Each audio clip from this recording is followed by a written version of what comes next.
ouvertement. La France lancera le coup d'envoi des Jeux Olympiques avec un enjeu essentiel, celui de la sécurité. Les forces de l'ordre françaises ne seront pas seules à assurer le bon déroulement des épreuves. Plusieurs pays leur apportent leur concours, notamment le Qatar. C'est ce que nous explique Stéphanie Pérez. Leur arrivée jeudi dans les rues de la capitale n'est pas passée inaperçue.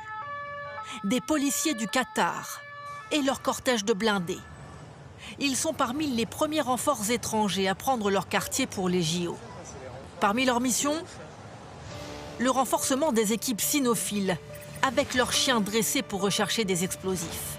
Doha, toujours fier de communiquer sur chacune de ses vitrines, a diffusé ces images avant le départ des 105 hommes pour Paris.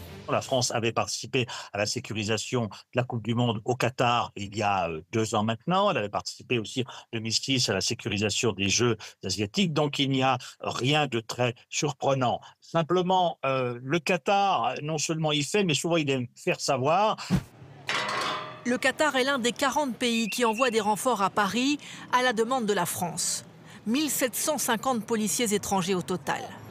Premier contributeur, l'Espagne, devant le Royaume-Uni et l'Allemagne. Voici justement, il y a un mois, un exercice conjoint entre unités françaises et espagnoles. Une simulation d'attaque terroriste. Mon rôle, c'est de parler avec toi pour transmettre tes revendications. Les Espagnols sont notamment sollicités pour leurs compétences en matière de lutte contre le djihadisme.